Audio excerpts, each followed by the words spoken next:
You're listening to the Mastermind Parenting Podcast with Randy Rubenstein, episode 74.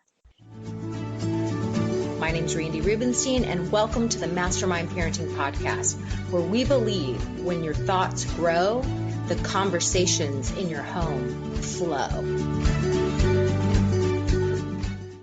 So in this podcast, I've included a series of clips from a conversation I was having with one of my mastermind moms, where she shared with me that her family had been in an unfortunate event about a year ago when they were out of town. They were in a restaurant, and there was a scary situation where somebody came in and held up the restaurant, and everything turned out to be fine, but they had to leave the restaurant and go next door.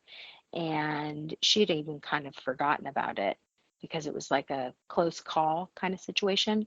And now it's a year later, and she was going with her oldest son, who's about 10, to pick up dinner for the family. And they parked, and she said, okay, we'll just run in and grab the dinner. And he confided in her that he was scared to do so, and he wanted her to come with him. And he said, that the thing that happened in San Diego, actually, I think about it a lot, and it really made me scared. And so I've been thinking about it every time we go into a restaurant ever since then.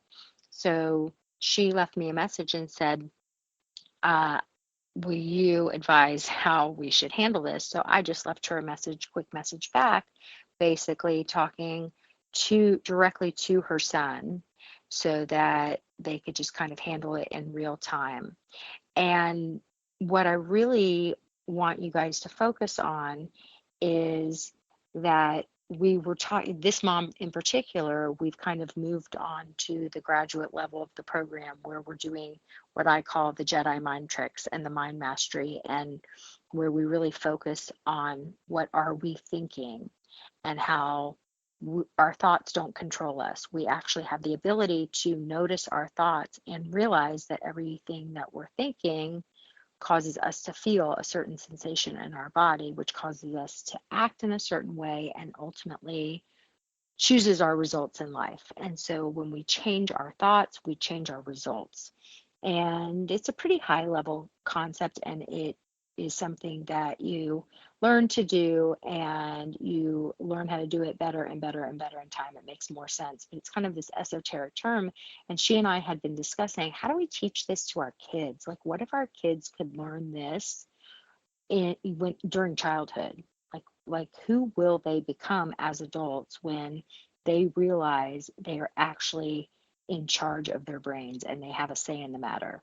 So I just kind of took the opportunity to walk him through this and to kind of teach him in this relevant situation how to notice when you're scared of something, that there's something happening in your brain and that it causes a sensation in your body. And I kind of walked him through how to do this. And so I just thought that this might be of interest to you guys. So enjoy. Right after something scary happens, or sometimes even a while later, we still continue to think about it. All that means is that it just made a big impact in our brain, and it was scary. Having to leave a restaurant, I mean, that's never happened to me, so I can tell you the likelihood of that happening is really small, and you guys were just in the wrong place in the wrong time. Somebody told me a long time ago that they used to be scared of flying on airplanes, but then they read the statistics about how infrequent it is that a plane will crash, how cars crash way more frequently. And so then they realized they were just like making themselves crazy for no reason. And they're like, and every time I hear about a plane crash, then I'm like, oh, it's super safe to fly now because the statistics are so low. The likelihood of it happening again so quickly are really, really low.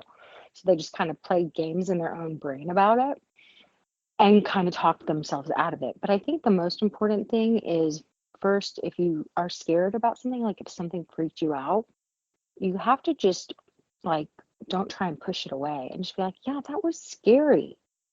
And I'm a little kid and it was freaked me out. And I was nervous and I did not like it. And kind of notice where, when you felt scared, like where you feel it in your body when you feel scared. Like, does your throat close up? Does your heart start to race really fast? Because then you know whenever you get that sensation, you're feeling scared again.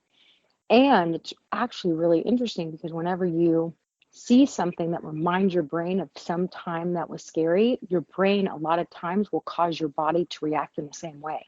So you see Island Grill, and even though it's probably nothing like the restaurant in San Diego, but something says to your brain, uh-oh, restaurant, scary thing happened, go into panic, protect yourself. And so we can quite often like cause an issue because something's reminding our brain of another time when we were just scared. So I find that it helps to just like acknowledge that you were scared. It's almost like make friends with it. Be like, yeah, that was scary. That sucked. Don't try to talk yourself out of it. It was scary. And then once you notice where you have feel it in your body and you are like, yeah, I was scared and I'm kind of still freaked out about it every time I see something. When you talk about things, it's something very cool starts to happen. You start to get a little less scary and your brain starts to get a little less triggered. And you start to tell your brain, oh, actually, it's really unlikely that that would ever happen to a person. And how unlikely is it to happen to somebody more than once? So I'm actually probably more in the clear than other people. And then you start to kind of talk yourself off a ledge about it. Over time, you dissolve that fear. It goes away. But the first place that I would start is just acknowledging it and don't try to push it away. Just acknowledge it's still here. Like that made a big impact in my brain and I'm still kind of freaked out about it. And it's okay. It's not a big deal. And the more you acknowledge it, the more you talk about it, the less of a hold it'll have over you. Okay. Okay, we're driving home and we just listened and I haven't even given him a chance to talk, but do you realize what just happened? You and I were joking earlier today about how we needed